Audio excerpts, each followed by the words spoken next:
Hey, do you want to see a magic trick?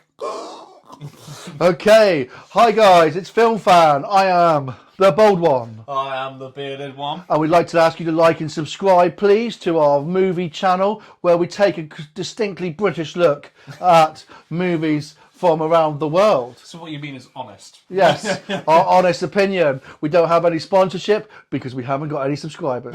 Okay. But you can change that. Yes, you can help us with that. Right, okay, so today we are looking at The Black Phone. Just out of the cinemas now. You might still be able to catch it, but it'll be on general release pretty soon. It's directed by Scott Derrickson, who directed the very first Doctor Strange. What kind of scores did this one get? So, this one got 83% on Rotten Tomatoes, this one did. Kind of low budget movie, so more of the independent scene. So, you know, it's a bit of a different kind of trend for the movie. So, it was a bit of a nice variety, actually. Fantastic. Right, so it stars Ethan Hawke. It seems to be every movie starts with it stars Ethan Hawke at the moment. He is the flavour of the month. He's having a nice renaissance, being in absolutely everything. He plays the grabber. And then we've got Mason Thomas, who plays a young guy called Finney, who seems to have stumbled out of the set of Stranger Things. And he's the Stranger Things yeah. reject. And there's other members of the cast as well. It's not a well-known cast. No. It's not a massive cast. But the acting is very, very top notch. Okay, so it's the story of the grabber. Okay, he prowls the local neighbourhood in his grab van. The most obvious van you've ever seen. Everyone's wondering why these kids are going missing. They're all looking for black balloons in a black van, and he's driving around in it all day. And parking it outside his house as well. Okay, so, anyway, let's get on to the story. So it starts off with children going missing. We establish that this grabber's doing his routine, taking children. We then cut on to a family that have got an abusive father, no mother. Mother is dead, but she seems to have some kind of psychic abilities, didn't she? Does, which yes. he'd passed on to her daughter, which come back in later on in the story. So Finney goes to school. Finney's picked on, and he has a friend, a male friend, boyfriend, who can beat the hell out of everybody. Even though he's the size of a 2-pence coin. Yeah. He wears a bandana and he can beat everybody He wears up. a tank top as well. You know? And while he's there, he protects Finney. He does. Until he himself becomes a cropper of the grabber. He does, yeah. He gets taken. Yeah. So we don't know what happens to these children. They're all gone. Story carries on, establishes that dad is a bit of a meanie, beats the kids up. Alcoholic, isn't he? Yeah, whips the kids and beats them and all sorts. And Finney is the next person to be kidnapped. And then we're introduced to the grabber's lair, aren't we? Yes, so yeah, it's kind of like a basement, isn't it, of a room. Yeah. It's quite soundproof, so it's no one can hear you scream, unfortunately, for Finney. Yeah.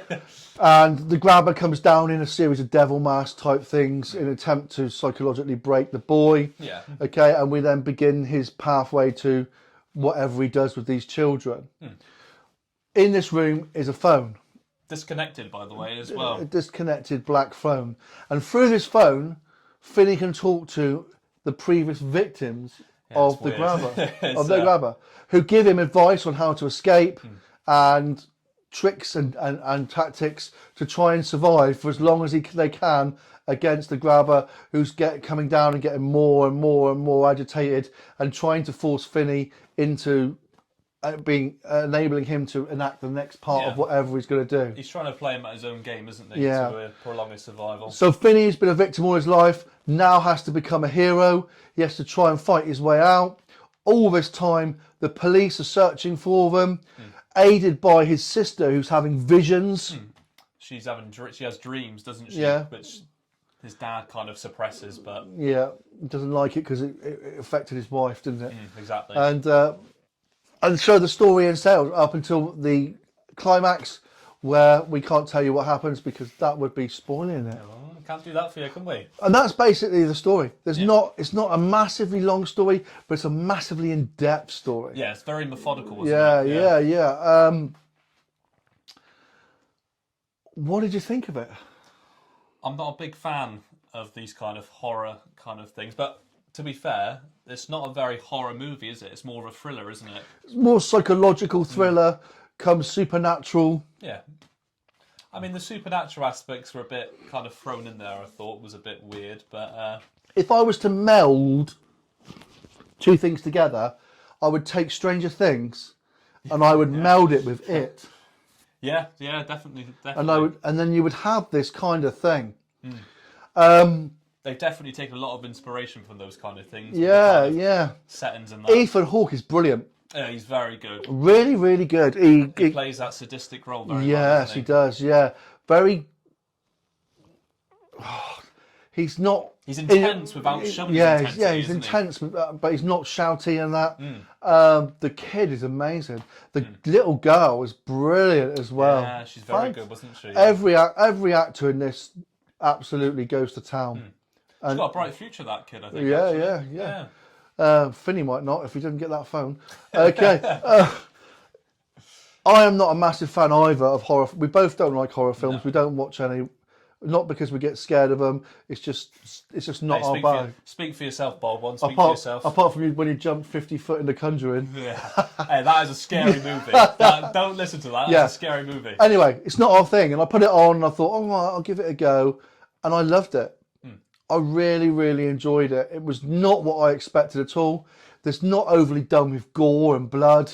It's all in the mind. It's all psychological. It's all what on earth is going on here. Yeah. And it builds and it builds and it builds. I think you can probably predict what the ending's going to be as it goes through. Yeah. There's not much in the way of, oh, that's a plot twist and that's a plot twist. It's not, but at the same time, you do get that kind of feeling of the race against time, don't you? Kind of thing, like time's ticking. It's near the end. Yeah, that's where the film is. It's more pressure, isn't it? Yeah. It's more intense pressure than it is action. There's a secret twist in here that he's his brother's mother's uncle's cousin. To be fair, it doesn't need it. I don't think it doesn't need that. Sometimes it's nicer to have a story which is quite simple and just plays out like that. That's what I used to say as a teacher. Some of the times the best stories are simple but expansive. Yeah. And that's exactly what this is. And I really liked it. There's not much in the way of special effects. No, it's very low budget, isn't it? So all they needed was a lair. Yeah, it looked like my flat. There's not much in. There's not a massive cast. No. It's just a pressure cooker of a movie, and it took me real by surprise. Yeah. And I'm really glad to do this review about it. Anything else you want to add? I don't know if there's much more to add to this. Not much really. Like I said, I think just the main thing is it's a nice change of pace from all the kind of blockbusters that have been coming out. We've had Jurassic World, Lightyear, so it's nice to have something different. It's nice not to have dinosaurs biting people's heads off or Thor, or hammers or whatever. Or it's nice to have a kind of independent movie, get you engaged, really. Isn't it? Yeah. It really made you think, and it really made, and had that kind of Sixth Sense vibe to it that I really liked as well. So there was quite a lot of movies kind of twisted into one there. Yeah. I like that little twist. Okay. So I'm not going to mess around anymore. I think that's about it. I think that's all we really need to say about it. It was a solid movie. It's a good film. If you don't like blood and guts and stuff, you don't have to worry about it because it's all psychological. I'm going to give this a solid 6 out of 10.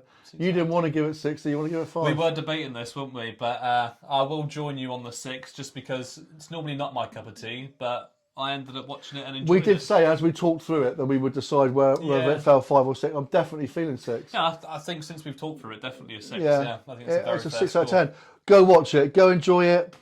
Let us know what you think. Are we wrong? Are we right? Are we been too stingy with our score? Hey, bold one, we're never wrong. We're never wrong. We're never wrong. We're not bad.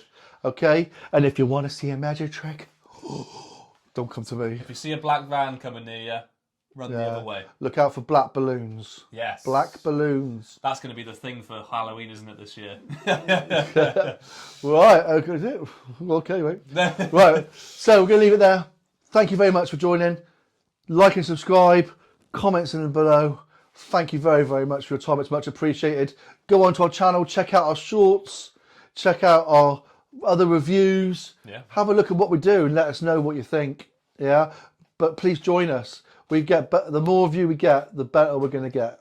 Okay. And that's the way we want to build. We want to build a community of, we're not big Hollywood stars. We haven't got connections. we're just two people, well, we're a father and son who love movies. Yeah. And we love talking about them and we love sharing it with you. Okay, thank you very much and catch you on the next one. See you later, guys. Bye-bye.